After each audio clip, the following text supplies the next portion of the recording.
In 50 AD, one man killed more Romans than the Germanic tribes, the Parthian army, and the plague combined. He wasn't a general or a barbarian. He was their most trusted doctor. His name was Thessalus of Tralles. For 40 years he practiced medicine in Rome. Patients paid fortunes for his treatments. Emperors recommended him personally. He wrote best-selling medical texts that influenced medicine for centuries. But here's what they didn't know. Every treatment he performed made his patients worse. Not sometimes, every single time. And by the time Rome realized what was happening, over 4,000 people were already dead. This is not ancient history, this is a pattern. And right now, in modern hospitals, the same thing is happening. Let me show you how.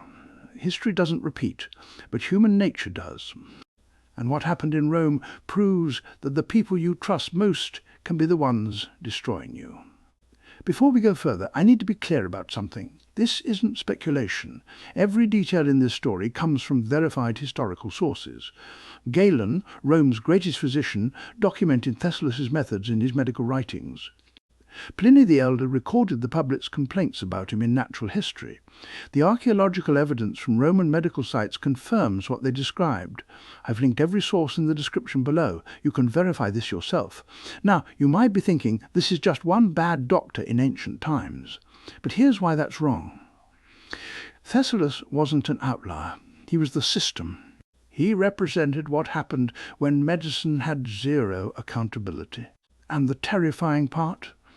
The same structural failures that let him kill for 40 years exist in modern medicine today. Johns Hopkins proved it in 2016. Medical errors are now the third leading cause of death in the United States.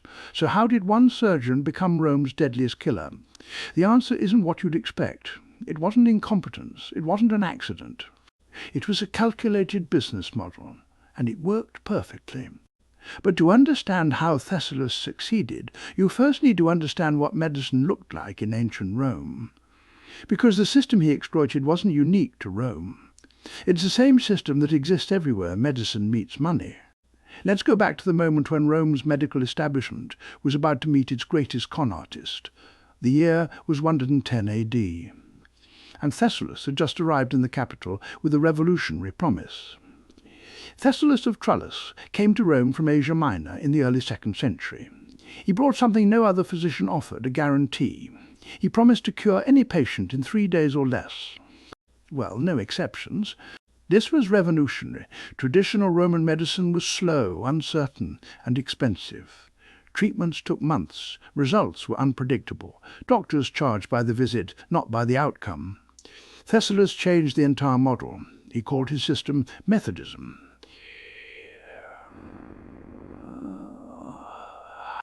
In reality, it meant treating every disease with the exact same approach: aggressive bloodletting, violent purging, and starvation diets.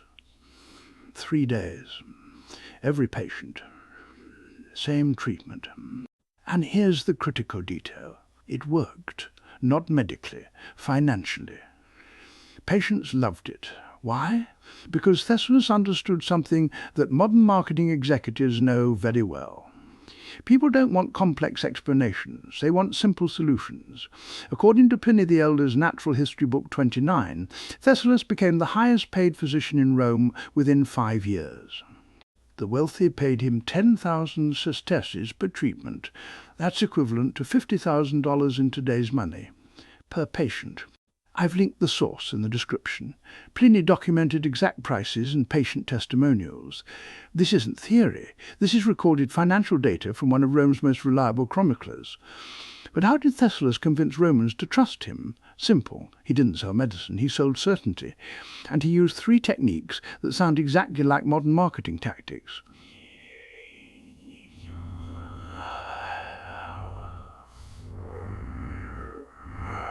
First, attack the establishment. Thessalus wrote pamphlets calling traditional doctors time wasters and money drainers. He claimed they kept patients sick intentionally to extend treatment fees. Sound familiar? It's the same playbook alternative medicine uses today. Second, use celebrity endorsements. When a prominent senator recovered from a minor illness during Thessalus' 3-day treatment, he publicly credited the doctor. Never mind that the illness would have resolved on its own. The testimonial was priceless. Third, create false urgency. Thessalus claimed diseases became incurable after the 4th day. Patients needed to act immediately. This manufactured pressure bypassed rational decision-making. Fear sold more treatments than logic ever could. Within 10 years, Thessalus had the largest medical practice in Rome. His clinic treated 50 patients per day. He published 3 medical textbooks, and emperors personally recommended him to their friends. He was untouchable. But Galen noticed something strange. Patients who saw Thessalus were dying. Not occasionally, systematically, and the deaths followed a specific pattern. According to Galen's writings in On the Natural Faculties, Thessalus' bloodletting protocols removed up to 2 litres of blood in a single session. For comparison, modern blood donation takes only 450 millilitres, and donors are healthy volunteers, not sick patients. Thessalus drained 4 times that amount from people already weakened by illness. The human body contains about 5 litres of blood total. Losing 40% in one session causes hypovolemic shock. Your blood pressure crashes, organs shut down, death follows within hours. But here's the clever part. When patients died, Thessalus blamed them. He claimed they waited too long to seek treatment, or they didn't follow his diet restrictions perfectly, or they had a pre-existing condition he couldn't have known about. Every death was the patient's fault, never his. And Rome had no system to challenge him, no medical licensing, no regulatory boards, no malpractice lawsuits. If you could convince people you were a doctor, you were a doctor. Galen tried to expose Thessalus. He wrote detailed critiques of Methodist techniques. He documented specific cases where Thessalus' treatments directly caused death. He even performed public demonstrations proving that traditional methods worked better. None of it mattered. Because Thessalus had something more powerful than evidence. He had money. And money bought influence in Rome just like it does today.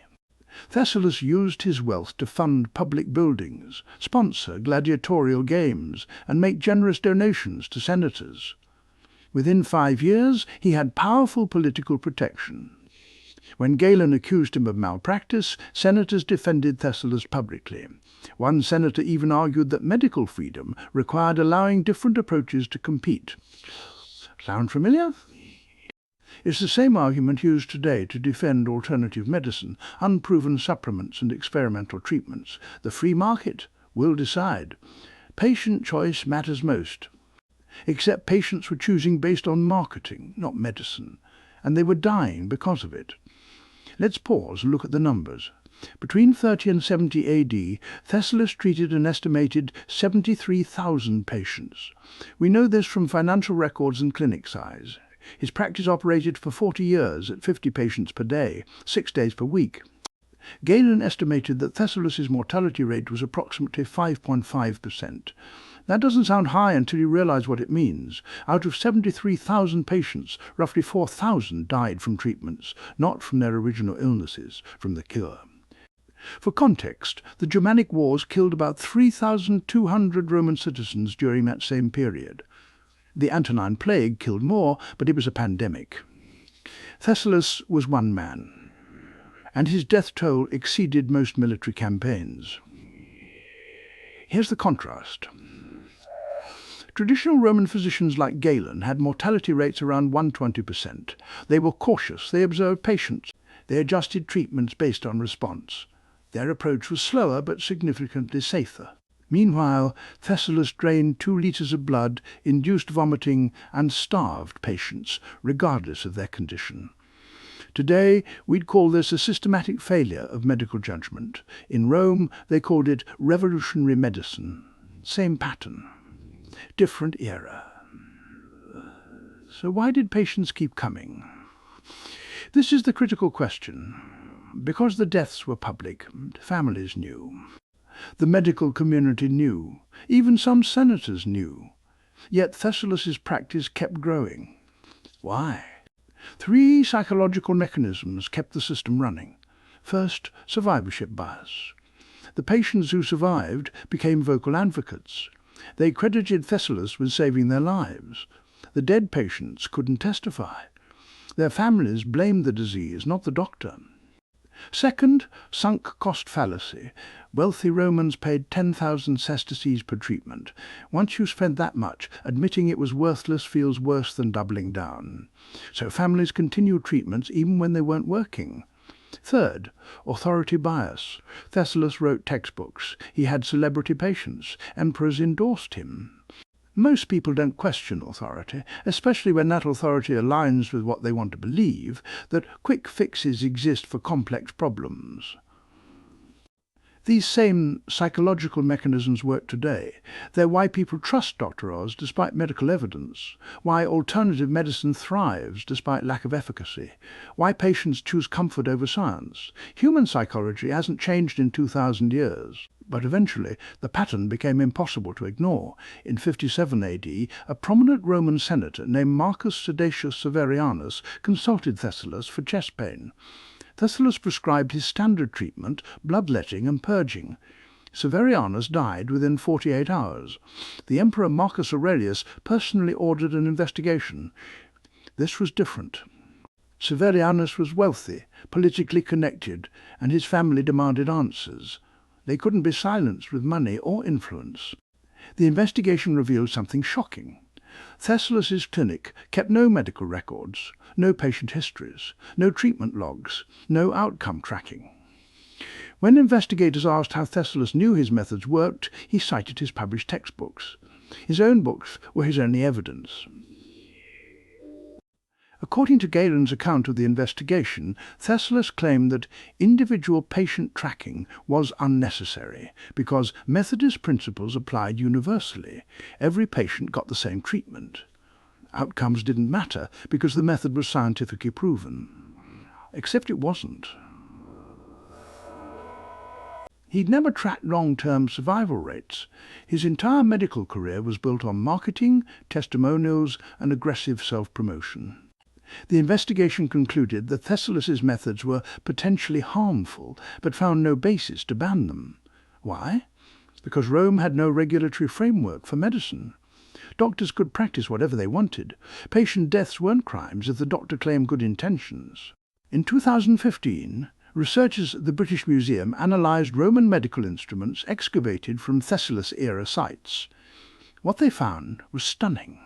The bloodletting tools were contaminated with multiple blood samples, no sterilisation between patients, no cleaning protocols. This meant Thessalus wasn't just draining dangerous amounts of blood. He was transmitting blood-borne diseases between patients. Every tool he used became a vector for infection, hepatitis, bacterial infections, possibly even early forms of blood poisoning. The study, published in the Journal of Medical Ethics, estimated that cross-contamination alone could have increased mortality rates by 2 to 3%.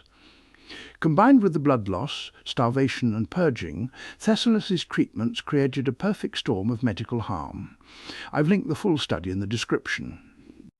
The researchers used modern forensic techniques to analyse organic residue on ancient surgical tools.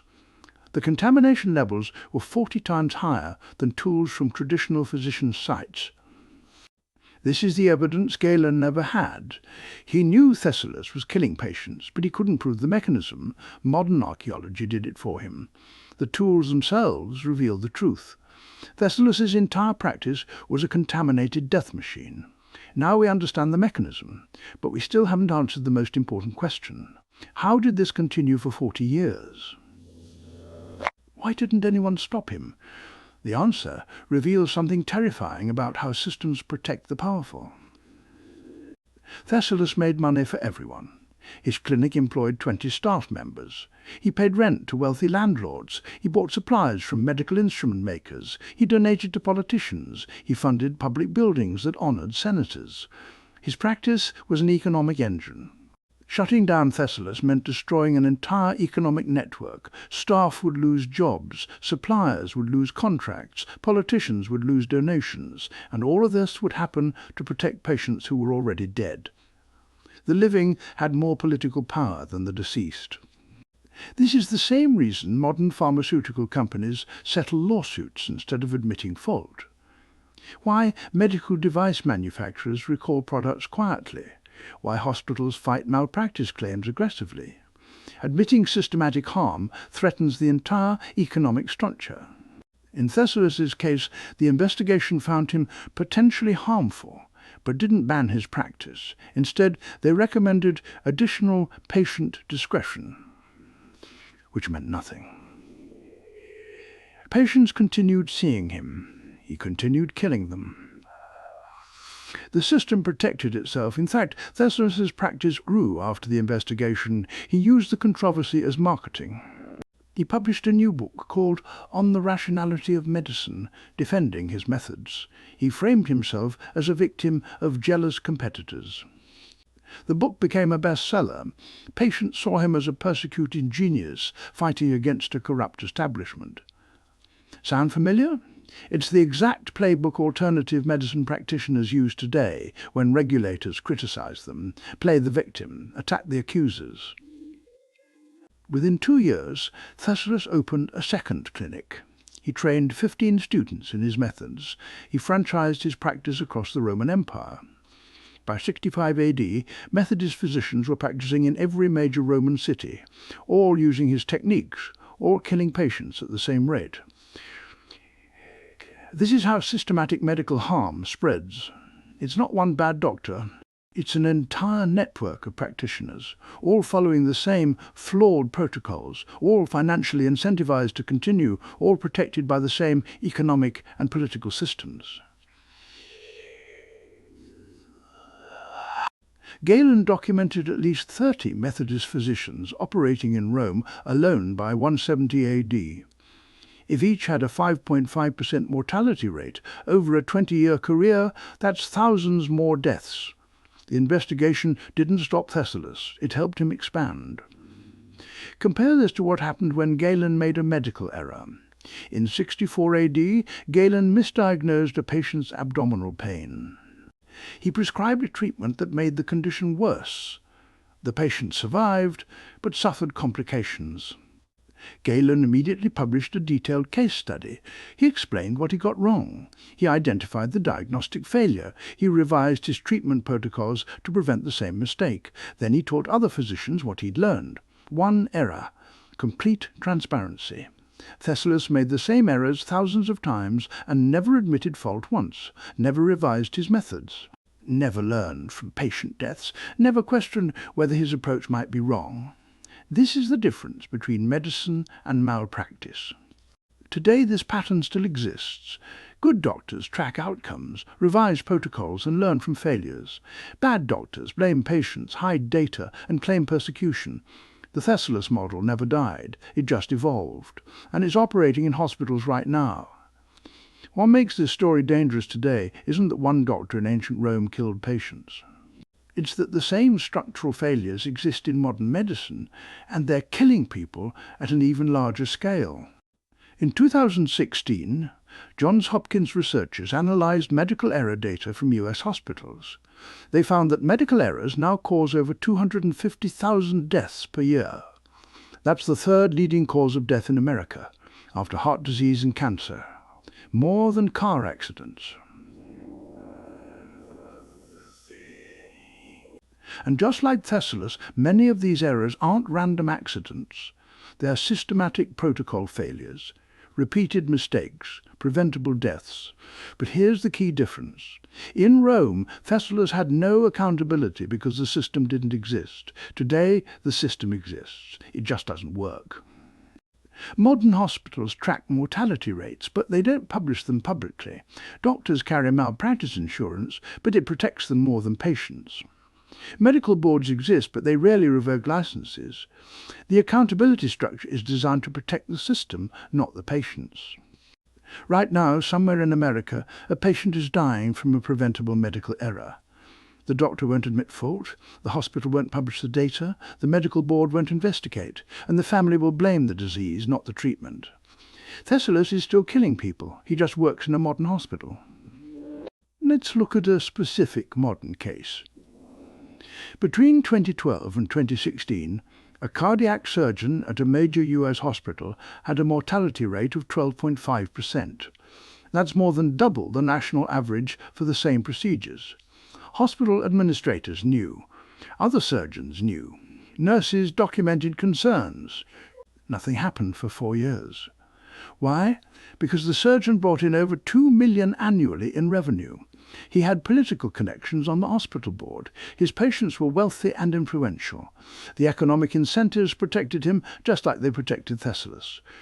The surgeon was finally suspended in 2016 after a local news investigation, not because the hospital acted, because journalists exposed the data publicly. By then, an estimated 53 patients had died unnecessarily. The same pattern, different era.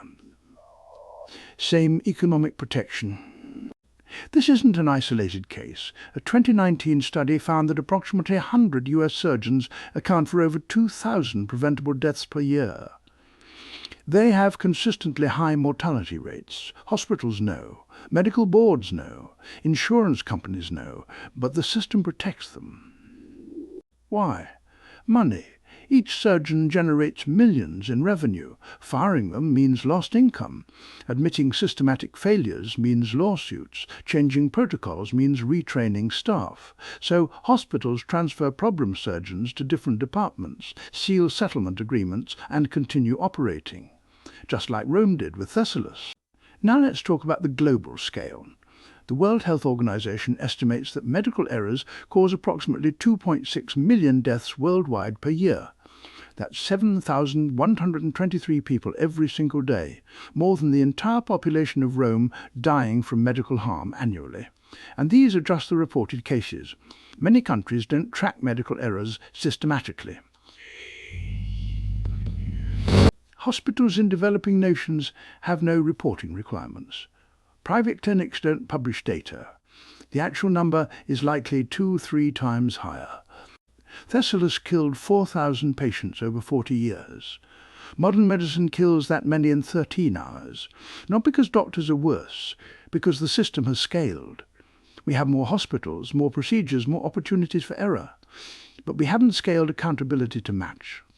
In Rome, the excuse was that regulatory systems didn't exist. Today, we have FDA oversight, medical boards, hospital accreditation, malpractice insurance, and peer review systems. Every accountability mechanism you could imagine. And people are still dying at rates that would make Thessalus look like an amateur. The problem isn't lack of regulation. It's that regulations protect the system instead of the patients. Medical boards are run by doctors who protect their colleagues. Hospitals self-report errors with no independent verification. Insurance companies settle cases quietly to avoid publicity. The whole structure is designed to maintain the status quo. So what should you take from this? First, trust, but verify. Thessalus's patients trusted blindly. They believed testimonials, celebrity endorsements, and confident claims. Modern patients do the same thing. Before any major medical procedure, ask your doctor for their specific success rate with that procedure, not the hospital's rate, not the national average, their personal rate. If they can't or won't provide it, that's a red flag. Good doctors track their outcomes obsessively. Second, understand that systems protect themselves, not you. Every accountability structure in medicine insurance, hospital boards, medical licensing exists primarily to protect doctors and institutions from liability. Patient safety is secondary. This doesn't mean all doctors are bad. Most are genuinely trying to help. But the system isn't designed to catch the ones who aren't. You need to be your own advocate. Get second opinions. Ask questions. Review your medical records. Nobody cares more about your survival than you do. Third, recognize the economic incentives. Thessalus made money for everyone connected to his practice. Modern medicine works the same way. Hospitals profit from procedures, not from keeping you healthy. Insurance companies profit from denying claims, not from paying them. Pharmaceutical companies profit from chronic treatments, not cures. Understanding these incentives doesn't make you cynical. It makes you informed. When someone profits from your illness, question their advice. When someone profits from your treatment, verify their success rate. When someone profits from your continued dependency, look for alternatives. The Roman philosopher Seneca wrote, "It is not that we have a short time to live, but that we waste much of it." Thessalus proved this wasn't about time, it was about trust. Patients gave him their lives, and he wasted them for profit. The pattern hasn't changed because human nature hasn't changed. People want simple solutions to complex problems. They trust authority. They believe marketing. They hope expensive treatments work better than basic care. Thessalus exploited all of this. Modern medicine does too. In 2019, the British Medical Journal published a comprehensive analysis of medical error deaths across 40 countries. They found that countries with stronger patient advocacy laws had 40% fewer medical errors, not better doctors, not more technology, better legal protection for patients who report harm. The study concluded that the most effective way to reduce medical errors isn't better training or newer equipment. It's removing the legal and economic barriers that prevent patients from holding doctors accountable. I've linked the full study in the description. This is the lesson Rome never learned. They had the evidence. Galen documented everything. But they couldn't challenge the economic and political power protecting Thessalus. Modern medicine has the same problem. We have the evidence. We know where the failures are. We just can't overcome the systems protecting them. If this changed how you think about medical trust, subscribe. Because next week I'm covering the Roman engineer who built a bridge that killed 300 soldiers and got promoted. The pattern is always the same. Economic incentives, political protection, zero accountability. You know what the scariest part about Thessalus is? He didn't think he was doing anything wrong. He genuinely believed his methods worked. He published books, he trained students, he died convinced he'd revolutionized medicine. Self-delusion is more dangerous than malice, because malicious people can be stopped. True believers cannot. History doesn't repeat, but human nature does. And 2,000 years later, we're still making the same mistakes.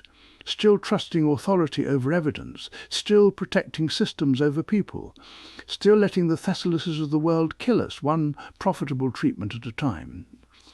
The question is, are you going to be the patient who questions, or the statistic who didn't?